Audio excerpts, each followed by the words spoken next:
السلام عليكم ورحمة الله وبركاته، أهلا وسهلا بكم معانا في فيديو جديد على قناتنا قناة موكا تشانل. إن شاء الله بإذن الله تعالى في الفيديو النهاردة جايبين مع بعض كاتل جميل جدا من شركة دريم. إن شاء الله بإذن الله نعمله كده أنبوكسنج مع بعض وأوري لحضراتكم مميزاته ونشوفه مع بعض كده ونجربه ونشوفه شغال كويس ولا لأ. بس كالعادة قبل ما نبدأ الفيديو بتاعنا بطلب منكم دايما إن أنتوا تدعمونا على قناتنا من خلال إن أنتوا تعملوا لايك للفيديو وتعملوا سبسكرايب عندنا في القناة وتفعلوا زر الجرس عشان يوصل لكم كل جديد. يلا بينا نبدأ نقول بسم الله الرحمن الرحيم. طبعا كنا حابين ان احنا نجيب كاتل، كنا بقالنا فتره كده عندنا كاتل تورنيدو كنا عملنا عليه انبوكسنج، وان شاء الله هسيب لكم اللينك بتاعه في الديسكربشن. وبصراحه بقاله عندنا فتره كبيره وكان شغال كويس جدا لحد من فتره كده فصل، فحبينا ان احنا نشتري كاتل جديد. بس طبعا الاسعار كانت غاليه جدا، فحبينا ان احنا نجيب حاجه تكون شكلها مودرن وتكون كويسه وفي نفس الوقت ما تبقاش سعرها غالي. لقينا كاتل دريم ده، هقول لحضراتكم ان شاء الله في نهايه الفيديو على السعر بتاعه. الساعه اللتريه بتاعته كويسه 1.5 2.2 لتر و1500 واط، وكمان شفاف بايركس شفاف. ف تعالوا كده نفتحه مع بعض ونعمل انبوكسنج واقول لحضراتكم على المميزات بتاعته. انا اشتريت الكاتل دوت من خلال شركه رنين اونلاين، من رنين اونلاين، وان شاء الله باذن الله هسيب لحضراتكم اللينك بتاع احدث لينك للشراء بتاعه ان شاء الله تحت الفيديو في الديسكربشن. زي ما قلت لحضرتك لو دخلتوا على الموقع هتلاقوا فيه كاتلز كتيره جدا، وفي ارخص كمان من الكاتل ده وفي اعلى منه، لكن احنا حبينا نجيب حاجه في الوسط وكمان تكون الريفيوز عليها كويسه، وكمان تكون الناس اللي اشترته قالت عليه منتج كويس. دي المميزات بتاعته. هو هيلسي بايركس، السعه بتاعته 2.2 لتر، القوه بتاعته 1500 واط، وهو مصنوع من البايركس. قاعده بتاعته فولاذيه وبتدور 360 درجه، وبيبقى معاه السلك الكهربي بتاعه، وبيوقف كمان لما بيحصل غليان للميه بيوقف اوتوماتيك، وفي مؤشر لمستوى الميه، ومصنوع من الفولاذ المقاوم للصدى والمقاوم للحراره، ومن اجمد او اجود خامات الستانلس ستيل الموجوده على الجهاز دوت. المنتج دوت مصنوع في مصر او ميد ان ايجيبت، ودي كل المواصفات الخاصه بالمنتج ده. بينزل بلونين، اللون الاسود واللون الازرق. احنا اخترنا اللون الاسود وهنفتح اوري لحضراتكم الشكل بتاعه. بالنسبه لفتره الضمان، هو بيكون عليه فتره ضمان سنه، عمر الافتراضي بتاعه بيبقى له فتره ضمان لمده سنه، ولو في لا قدر الله اي حاجه بيتواصل مع الشركه من خلال الخط الساخن 15 218. ودي معظم الحاجات اللي موجوده في كده. ده الشكل الاولاني بتاعه، ده اللي احنا اخترناه، وبيجي بالشكل الثاني باللون الازرق دوت، برده شكلها شيك وحلو جدا. تعالوا كده نفتح مع بعض. بالمناسبه هو الموديل بتاعه الدي ار اس كي 4855. بسم الله نفتح كده مع بعض. الباكج بتاعه كمان شكله لطيف. ده القاعده بتاعته، عاملين الباكج البوكسنج شكله لطيف قوي. برضو الخامه بتاعتها مصنوعه من البلاستيك، لكن محمل، والكابل مكتوب عليه برضو ميد ان تشاينا. الكابل صنع في الصين. ودي المواصفات بتاعه القاعده بتاعته، مكتوب عليها دونت اميرج ان اني ليكويد، ما ينفعش ان احنا نحطها في اي سائل او ينزل عليها اي سائل، ده ممكن يبوظ القاعده مباشره.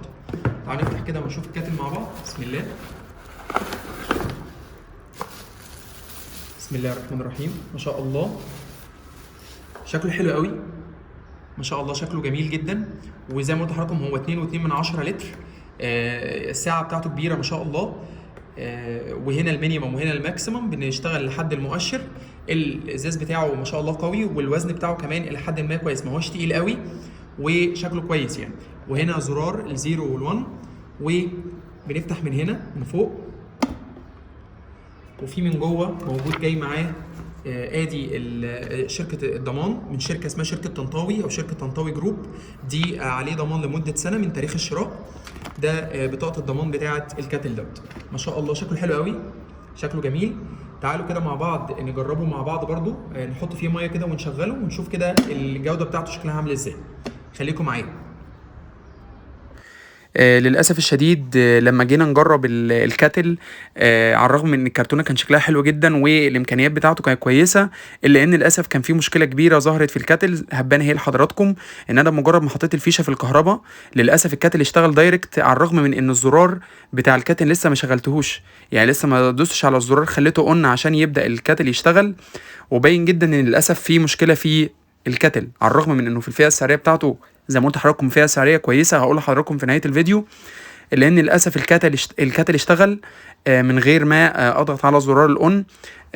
هنشوف كده مع بعض لما يخلص عمليه الغليان بتاعته هل هي الزرار هيفصل اوتوماتيك ولا لا. نشوف كده مع بعض ونتابع، واقول لحضراتكم برضو الكاتل خد وقت قد ايه علشان يغلي الميه. الكاتل خد الوقت الطبيعي بتاعه 3 دقايق. بصوا كده ايه اللي هيحصل. اللي هيحصل ان الزرار هيفصل دلوقتي اوتوماتيك. بصوا كده ركزوا مع الزرار، هنلاقي ان الزرار بتاع الباور لما الميه غليت فصل اهو، الزرار فصل ومع ذلك الكاتل لسه شغال.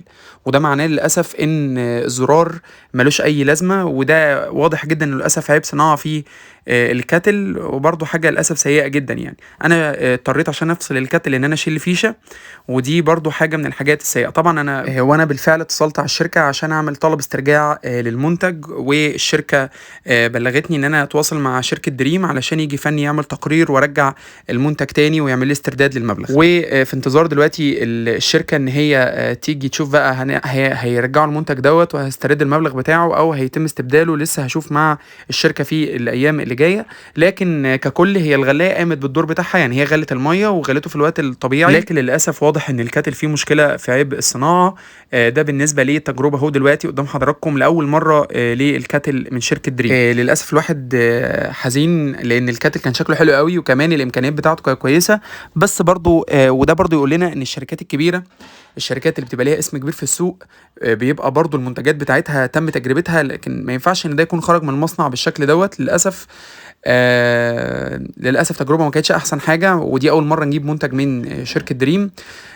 وبالنسبه للسعر بتاعه برضو ما كانش سعره ارخص حاجه، هو كان سعره عامل تقريبا 600 جنيه وقت تسجيل الفيديو ده. وهسيب لحضراتكم لينك باخر سعر للشراء بتاعه من خلال موقع رنين، كان سعره عامل 600 جنيه، وده برضو رقم مش قليل. يعني مش انا عارف ان في اسعار اكبر من كده واكتر من كده بكتير، لكن برضو الفئه السعريه بتاعته ما كانتش قليله. 600 جنيه مبلغ برضو مش قليل بالنسبه لاسعار الكاتل يعني. بس فدي كانت تجربتنا من خلال الفيديو، وبنوري لحضراتكم كل حاجه. الكويس بنقول عليه كويس، واللي مش كويس برضو بنقول عليه مش كويس، وبننقل التجربه بتاعتنا كامله مع المنتجات عشان لو حد حابب يشتري المنتج يشوف الاول قبل ما يشتري المنتج ده كويس ولا لا، وهيكون بعد الاستخدام بتاعه كويس لا. وبس كده نكون وصلنا لنهايه الفيديو بتاعنا النهارده. اتمنى من ربنا سبحانه وتعالى التوفيق لينا دايما. وكالعاده في نهايه كل فيديو بطلب منكم دايما ان انتوا تدعمونا على قناتنا من خلال ان انتوا تعملوا لايك للفيديو وتعملوا سبسكرايب عندنا في القناه وتفعلوا زر الجرس عشان يوصل لكم كل الفيديوهات الجديده. وما تنسوش تدخلوا على القناه عندنا، هتلاقوا فيديوهات كتيره ان شاء الله باذن الله تعجبكم. واشوفكم باذن الله تعالى في فيديو جديد، والسلام عليكم ورحمه الله وبركاته.